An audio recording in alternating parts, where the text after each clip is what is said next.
In this video, we'll generate a standard Yocto development image for the PolarFire SoC Icicle kit, program it to the board, and test it. To do this, we're going to follow the steps in the README of the Yocto BSP repository. In the build instructions section of the README, there's a link to the host PC setup for Yocto, and here we can find the required packages. So first, we need to install the repo command by Google.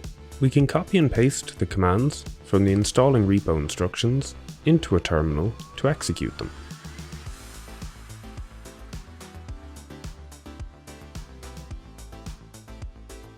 Now that repo's been installed, we can return to the README for the Yocto repository.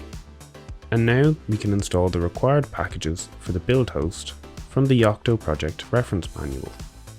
In the Essentials section here, we can copy and paste the install command from this documentation and paste it into a terminal to install the required packages. Now that that installation is complete, we can return to the README once again, and we just have the other dependencies listed off here to install. And again, we can just copy and paste these commands into our terminal to install the required packages.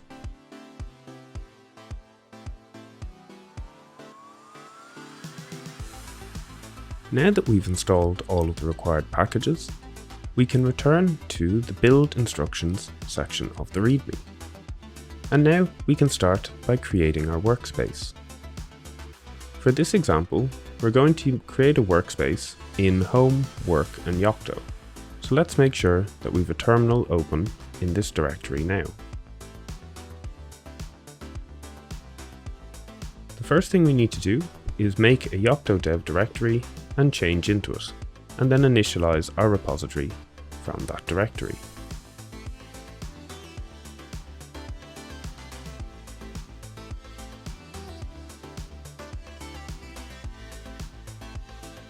Now that we've created the workspace, we want to make sure that it's up to date, and we can do that by copying and pasting the repo sync and repo rebase commands from the README into our terminal.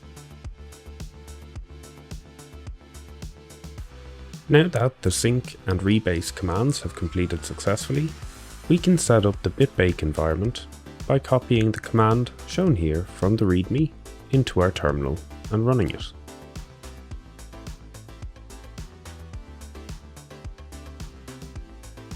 Now that the bitbake server has started up, we can get started running a build. We have several different machine targets we can choose from, and different images we can build for shown here.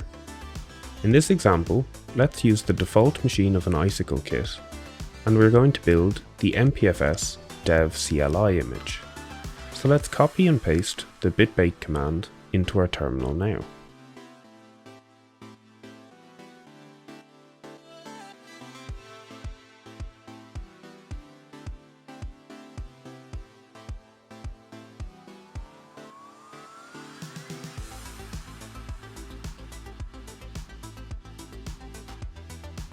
Now that the image has been built, we need to program it to our Icicle kit.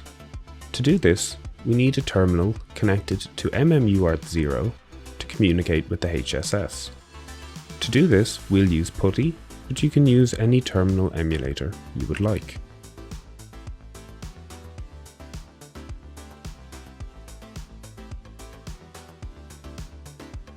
Now that we have the terminal open, if we restart our Icicle kit, or power it on now, the HSS will start up. And if we interrupt the HSS boot by pressing any key, we get the command line shown here. Yeah, the Yocto README has instructions on how to copy an image to the Icicle kit. The first thing we need to do is make sure we're in the build directory, which we are, and we can see here in the terminal. And then we can use the zcat command to unpack our image and dd to copy it over to our board, which will be mounted as a flash device. So we need to find the drive identifier for our board.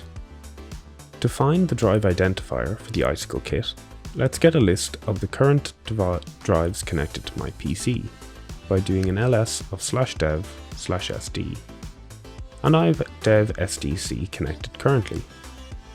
If I return to the HSS and enter USB-D, MSC, and hit enter, we'll put the Icicle kit into USB flash drive mode. And we can see that I have a drive pop up and get mounted.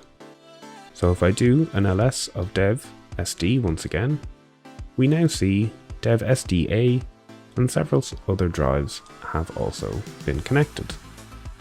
Now that we know our drive identifier, if we return to the README, we now know the value to replace the X with in this part of the command. So if we copy and paste the command shown here from the README into our terminal in the Yocto build directory, and go back and update /dev/sdx to be /dev/sda. And now, if we hit enter to start the copy operation, our Linux image will be copied over to the Icicle kit. You can see the progress printed out in both the terminal for copying the image and in the HSS console.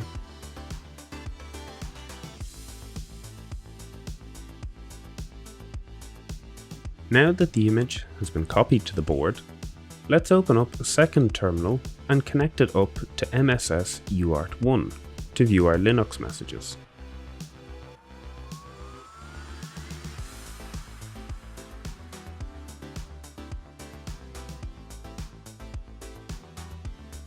Now, if we return to the terminal for the HSS and enter Ctrl-C, we can unmount our drive, and then if we enter boot, we're going to start up the Linux image.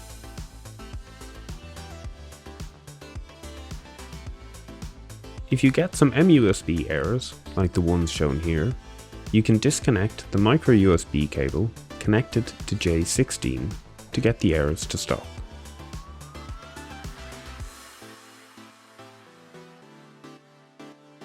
Now that the image is booted, we can log in with root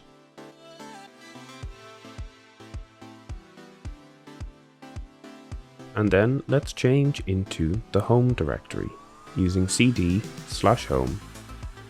And if we do an ls of this directory, we can see we have the root folder, and that's about it. Now let's test out one of the included text editors. We can create a text file using the vi text editor by entering vi followed by test.txt, and this will open up a text file for us, and it's empty for us to enter in some information. We can exit vi by entering :w to write our file, and then :q to quit. Once we're back at the command line, if we do an ls, we can see our test.txt file, and we can open it with the nano text editor by entering nano followed by test.txt. And when this text editor opens up, we can enter in some text, such as hello for example. Then we can save the file by entering Ctrl-X and then hitting enter to write the contents to memory. We can also, for example, open this file using the vim text editor, and we can see that here. And if we enter :q, we can quit. There are several other text editors available, and in our next video, we're going to show you how to add a text editor that's not included in the standard build to a build, so you can use it for your development.